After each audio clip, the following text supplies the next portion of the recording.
Hola a todos. Uno de los problemas comunes que nosotros solemos encontrar en límites, que es un problema muy frecuente, es cuando tenemos que calcular un límite y nos da una indeterminación. Primero vamos a hablar de lo que es una indeterminación y posteriormente les voy a enseñar a identificar este tipo de límites y cuál es el procedimiento que deben seguir ustedes para resolverlo. Entonces, ¿qué es una indeterminación? Lo usual a la hora de resolver un límite, o la forma más simple de resolver un límite es simplemente reemplazar el valor que tenemos aquí debajo de la palabra lim, que significa límite, que dice que debemos calcular el límite cuando x tiende a 1 en esta fórmula, que es una función x a la 3 menos 1 sobre x menos 1.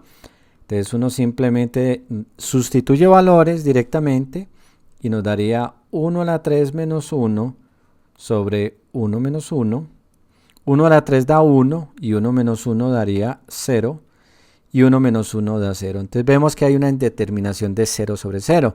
Sabemos que 0 sobre 0 no es una cantidad conocida, no hay un número específico que represente este valor y por lo tanto nosotros deberíamos encontrar una forma de eliminar dicha indeterminación. Entonces, este tipo de límite se va a caracterizar porque van a ser funciones racionales. ¿Qué es una función racional? Es una función en la que aparece un denominador y un numerador. O aparece en términos generales simplemente una fracción con su numerador y denominador. Y normalmente numerador y denominador suelen ser funciones polinómicas. Pueden ser funciones de grado 1, como la que hay abajo, que es x menos 1, donde el exponente vale 1. O funciones de grado 3, como la que tenemos arriba, que es x3 menos 1. O podrían ir funciones cuadráticas. Bueno, muchos tipos de funciones. Normalmente lo que nosotros debemos hacer para resolver este tipo de límites es tratar de eliminar la indeterminación haciendo factorización. O sea, por eso hablamos de este tipo de límites, que límites se resuelven utilizando factorización. Entonces vamos a resolverlo. Entonces ponemos el límite cuando x tiende a 1 de x3 menos 1 sobre x menos 1. ¿Cómo eliminamos la indeterminación? Simplemente debemos mirar cuál de los dos términos que tenemos acá, si el numerador o el denominador, es el que debemos factorizar. Aquí está claro que el término que hay que factorizar es el del numerador. Y esto es una diferencia de cubos. Aquí vamos a ir repasando algunos casos de factorización. Entonces, diferencia de cubos.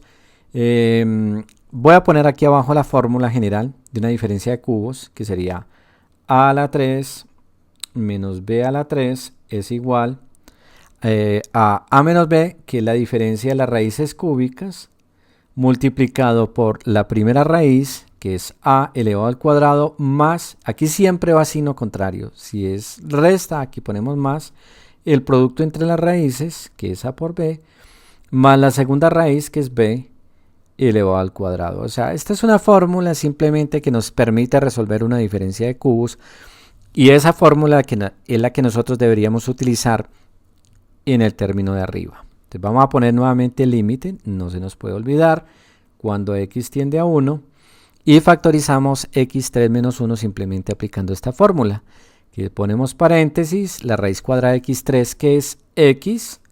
Recordemos que cuando sacamos, perdón, dije raíz cuadrada, no, la raíz cúbica. Cuando sacamos raíz cúbica de una cantidad cualquiera elevado al cubo, da exactamente la misma cantidad. Porque recuerden que este valor debe ser tal que al elevarlo al cubo nos deba dar el término que está dentro de la raíz. Claro, y al cubo da lo que tenemos dentro de la raíz, que efectivamente es y al cubo. O una cantidad que multiplicada 3 veces por sí misma da lo que está dentro de la raíz. Recordemos que lo que está dentro de la raíz es la cantidad subradical.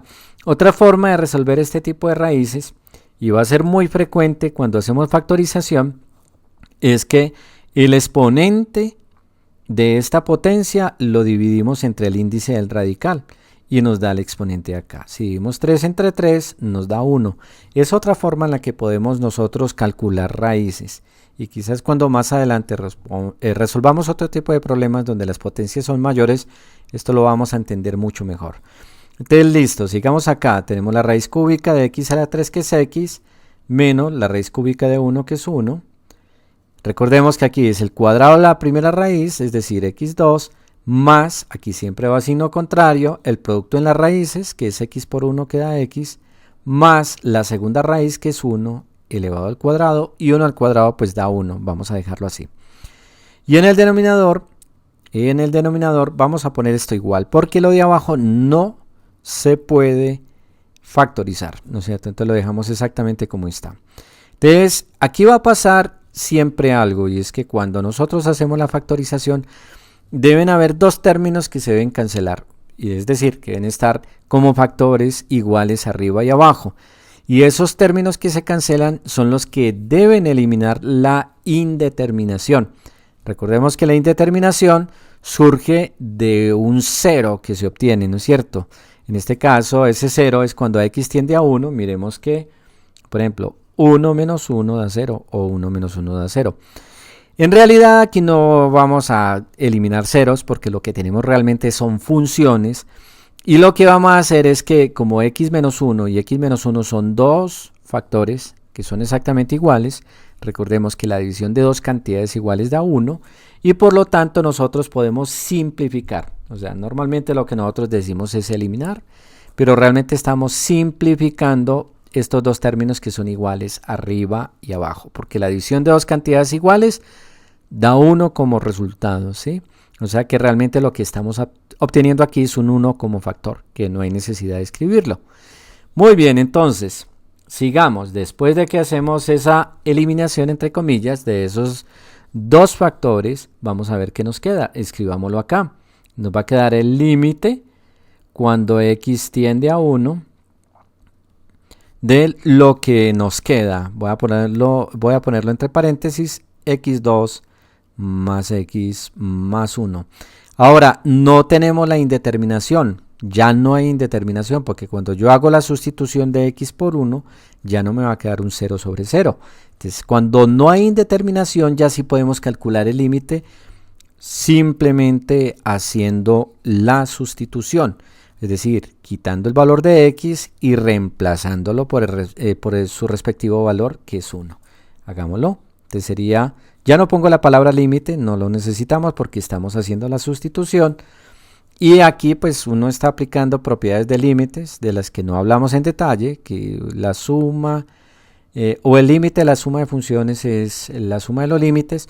Bueno, el caso es que esto uno empieza a hacerlo de una manera muy mecánica, uno simplemente sustituye valores aquí y vamos a quitar la x y vamos a reemplazarla por el valor de 1. Entonces daría 1 elevado al cuadrado más, reemplazamos x por 1 y el 1 lo dejamos igual, ¿no es cierto? De hecho, también hay una propiedad que dice que el límite de una constante es igual a la constante.